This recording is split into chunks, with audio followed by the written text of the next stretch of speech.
c'est exactement ce que le Hezbollah veut, créer, je dirais, semer la zizanie dans les rangs israéliens en attaquant et en réussissant à tuer autant de soldats israéliens possible. C'est la mission du Hezbollah, sachant déjà à l'avance que sa mission à lui est suicidaire. Jacques Neria. Jacques, bonjour, Boker Tov. Merci d'être avec nous ce matin à Chauge. Nous vous avons sollicité, bien entendu, après avoir appris cette terrible annonce de la mort de 4 soldats israéliens de la brigade du Nahal, des commandos du Nahal. Et cela porte à 10 le nombre de soldats israéliens qui ont été tués depuis le début de l'opération militaire terrestre au sud Liban.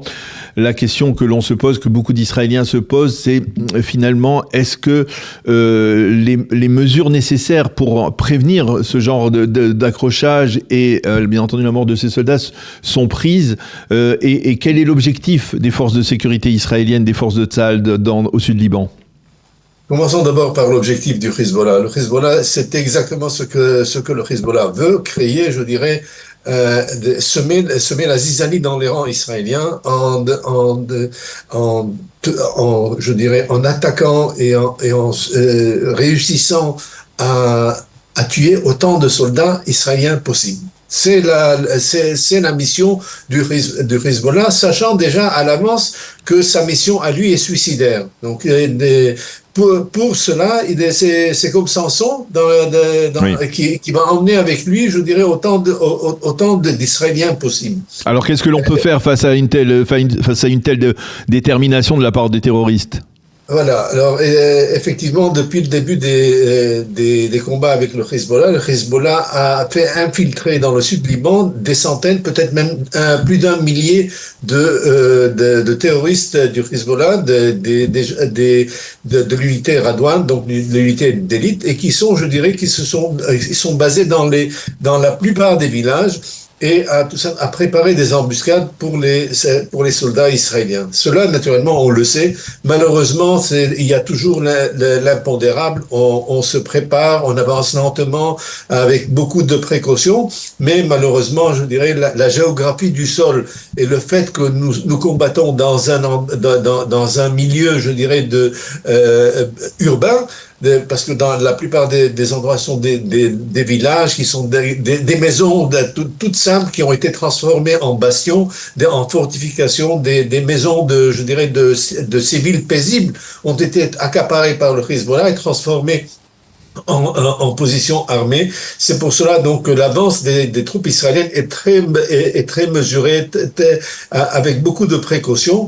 Et naturellement, il faudra arriver à évincer ou à éliminer la présence du Hezbollah. Ça prendra du temps. Et malheureusement, des nuits difficiles comme celles que nous avons vécues ce soir, on en verra encore plus. Peut-être moins, j'espère personnellement. Mais il faut s'attendre à ce que ça soit, je dirais, que ça fasse partie de la guerre. Et naturellement, c'est le fait c'est de savoir si le front intérieur va supporter ces soldats qui vont tomber, parce que je vous rappelle, dans les 2 précédentes guerres, le front intérieur en Israël n'a pas accepté, il n'y a pas eu de consensus sur cette guerre, quoique pour l'instant, le public israélien accepte le fait que le Hezbollah doit être éliminé. Et de ce point de vue-là, je dirais, l'armée n'a pas de problème concernant, je dirais, le moral de ses troupes ou le moral de la population israélienne. Alors, au niveau de l'armée, on assiste à deux grandes tendances. Il y a ce qui se passe en Iran, et c'est l'armée de l'air qui frappe massivement. Et là, au sud Liban, ce sont les fantassins, c'est l'infanterie, les brigades de Golani, Givati, Nahal, etc. Est-ce que l'armée de l'air est aussi impliquée dans ce qui se passe au Liban? Parce que parfois, on peut se dire, lorsqu'on repère, par exemple, des groupes de terroristes, comme ça s'est produit apparemment hier soir, eh bien, peut-être qu'on donne la priorité soit à des hélicoptères de combat, soit à des bombardements d'avions de chasse, pour préparer le terrain, dirons-nous, pour les fantassins après. Alors voilà, j'ai l'impression que tôt ou tard, plutôt je dirais tôt, plutôt que tard, Israël va adopter la même technique qu'elle a adoptée dans la campagne face à Gaza, c'est-à-dire une avancée après avoir établi un rideau de feu. Un rideau de feu, c'est-à-dire un rideau destructif qui va détruire tout ce qu'il y a devant avant que les troupes n'avancent. Donc, ce sera, je dirais, une situation où le Sud Liban ne pourra pas, je dirais, se recouvrer. C'est effacer presque totalement la présence urbaine et villageoise des différents villages qui sont dans la région. Il y a des informations qui nous arrivent comme quoi dans certains villages chiites, des jeunes chiites ont refusé de se déplacer, donc ils sont restés sur place et empêchent le Hezbollah d'avancer dans ces villages-là pour ne pas avoir à subir le sort d'une destruction totale. Donc ça c'est je dirais la technique qui sera adoptée par Israël. Pour l'instant, l'armée de l'air, comme vous l'avez si bien dit, est occupée principalement avec le front iranien. Le front iranien, donc tant que l'armée de l'air est concentrée sur le front iranien, il est très difficile aussi de transformer le Liban en une autre scène de combat, je dirais, principale. Et il faudra naturellement attendre que les choses soient un peu plus différentes, soient plus calmes, une certaine maintenance sur le front iranien pour se concentrer, comme on l'a fait durant la campagne de 2024, sur les positions du Hezbollah. Une fois cela fait, je dirais, l'armée de l'air pourra sévir sur les positions du Hezbollah d'une telle manière que l'avancée des troupes israéliennes vers leur objectif, qui pour l'instant semble être le fleuve du Litani, sera beaucoup plus facile. Oui. Maintenant, est-ce que cette stratégie est la bonne stratégie à adopter face au Liban?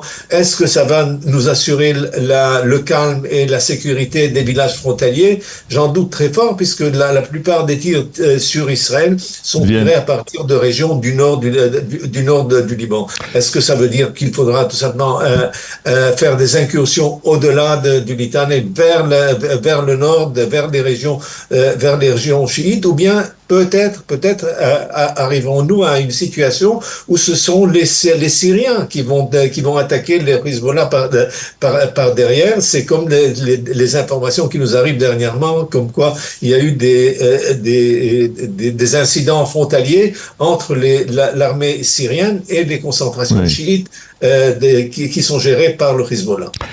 Eh bien, on va rester sur cette interrogation, bien entendu, et en espérant, bien entendu, que désormais, eh bien, la situation soit plus, on va dire, plus maîtrisée, en tout cas au sud de Liban, peut-être que justement avec donc l'implication plus massive de l'armée de l'air. En tout cas, merci beaucoup, Jacques, d'avoir accepté de répondre à nos questions après l'annonce de la mort de 4 soldats israéliens, donc hier au sud Liban. Merci, Jacques.